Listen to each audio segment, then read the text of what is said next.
Herkese merhabalar. Mutfağıma, kanalıma hepiniz hoş geldiniz. Bugün de sizler için çok lezzetli bir katmer tarifi hazırladım. Katmerin her türlüsü çok güzel oluyor ama kıymalısı da ayrı bir lezzetli oldu. Şimdi sizleri daha fazla bekletmeden hemen nasıl yapmışım? Buyurun tarifimize geçelim. İlk olarak iç harcımızı hazırlayacağız. Tenceremin içine 3-4 yemek kaşığı kadar sıvı yağını aldım. Üzerine 2 tane yemeklik doğradığım soğanı ekledim. Soğanlar yumuşayıncaya kadar kavuruyorum. Soğanlar yumuşayınca üzerine 300 gram kıyma ekledim. Kıymaları da güzelce kavuracağım. Ocağımızın altı orta ateşte olsun. Çok fazla sulandırmadan kavuralım. Kaşığın arkasıyla eze eze güzelce kavurdum iç harcımı. Şimdi baharat olarak üzerine 1 tatlı kaşığı tuz, 1 çay kaşığı kadar da karabiber ekliyorum. Şöyle bir kere daha karıştırdıktan sonra soğuması için ayrı bir kabın içine alıyorum. Ben de o arada katmerimin hamurunu yoğuracağım. Yoğurma kasemin içine 2 su bardağı ılık suyumu alıyorum. Tarifimde kullandığım su bardağı ölçüsü 200 mililitre. Üzerine 1 çay kaşığı maya ekledim. Maya sadece yumuşak tutması için, mayalandırma yapmayacağız. Katmerlerimizi hemen hazırlayacağız. Şöyle spatula ile karıştırdıktan sonra üzerine ununu ekliyorum. 5,5 su bardağı unumuz var. Unumuzun tamamını ekledim. 1 tatlı kaşığı da tuz ekliyorum üzerine. Şöyle hamuru spatula ile önce toparlayacağım. Gerekirse tekrar su ilavesi yapacağım. Yanıma yarım su bardağı kadar su aldım. Tarifimin sonunda da ne kadar su kullandığımı söyleyeceğim. Şöyle hamuru spatula ile toparlıyorum. Spatulam da iyice ağırlaştı. Şimdi içerisinden alıyorum. Buradan sonrasını elimle yoğuracağım. Yaklaşık 5-6 dakika boyunca hamurumu yoğurdum. Hamurum görmüş olduğunuz gibi yumuşak, ele yapışıyor. Yumuşak olduğu zaman katmerlerimiz de daha yumuşak oluyor. Yanıma aldığım yarım su bardağından çeyrek su bardağı kadar su ekledim. Şimdi hamurum hazır. Hiç bekletmeden hemen bezelere böleceğim. Tezgahımı hafifçe unladım. Hamurumu tezgahımın üzerine alıyorum. Hamurumuzdan 6 tane katmer çıkıyor. Oldukça da büyük katmerler. Şimdi tekrar yoğurmadan hemen şöyle kısacık hamuru toparlıyorum. Bezelere böleceğim.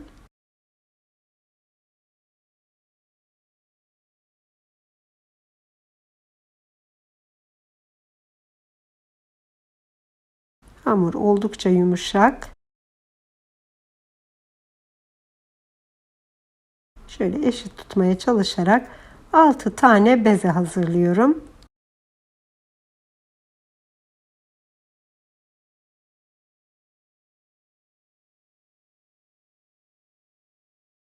İster sahur için yapın, isterseniz de kahvaltı için gerçekten çok lezzetli oldu. Mutlaka yapmanızı, denemenizi öneririm. Şöyle bezelerimin tamamını hazırladım. Şimdi tepsimin içini hafifçe unluyorum. Bezelerimi tepsimin içine alıyorum. Sadece içine süreceğim yağı eritinceye kadar bekleteceğim. Bir 10 dakika kadar. Şöyle üzerine bir poşet geçiriyorum kurumasın. Ağzını da kapatalım ki hava almadan, kurumadan güzelce hamurlarımız dinlensin.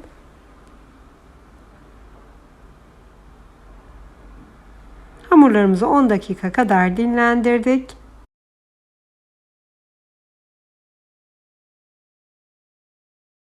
İçinde maya çok az olmasına rağmen güzelce kabarmışlar. Yumuşacık. Şimdi içerisinden bir tanesini alıp hemen açmaya başlıyorum. Tezgahımın üzerine hafifçe unladım. Bu kısımlarını birazcık hızlandırarak geçiyorum. Sizler de sıkılmayın diye çok hafif hızlandırdım. Yumuşak hamur açmak inanın çok daha kolay oluyor. Hem de hamur açmak çok zevkli, bilmiyorum, bana göre. Çok kısa sürede hamurlarım açıldı.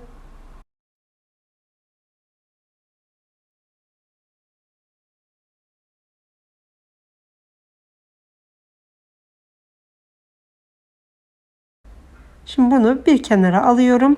Bütün hamurlarımı açtıktan sonra katmerlerimi yapacağım. Katlayacağım. Son hamurumu da artık açıyorum.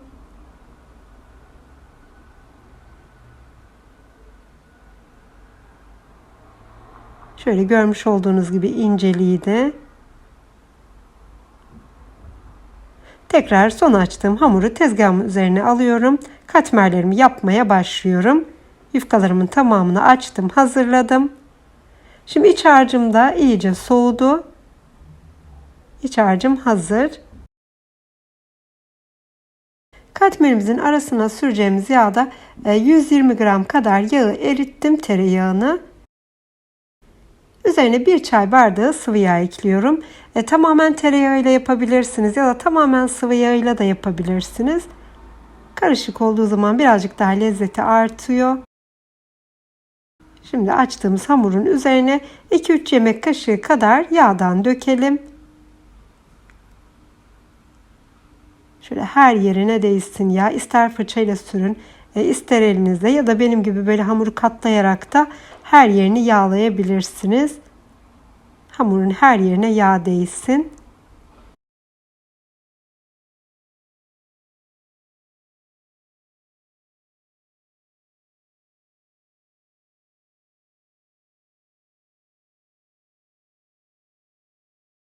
Şimdi hamurun bir ucundan tutup ortasına doğru katlıyorum.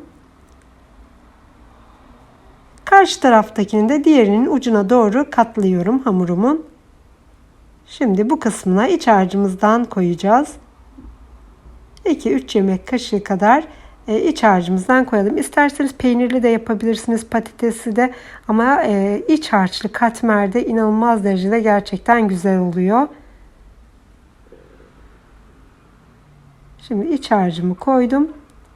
Bir ucundan tutup hamurumuzu ortasına doğru katlayalım.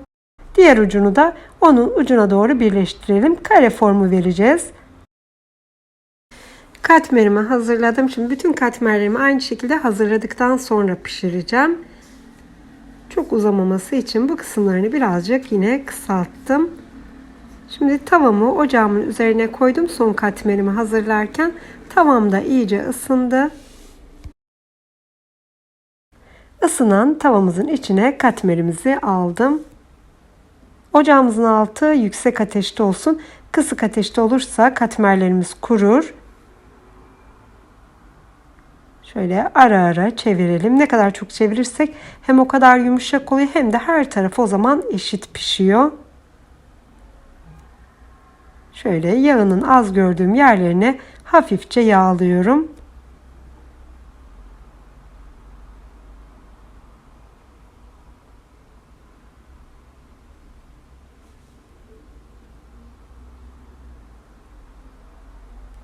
Gerçekten mutlaka yapmanızı, denemenizi öneririm.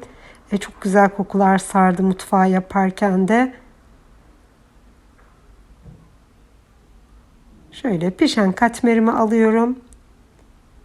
Bütün katmerlerimi de yine aynı şekilde pişirdim, hazırladım. Şöyle çevire çevire pişiriyorum. O zaman her yeri içi dışı eşit şekilde pişiyor.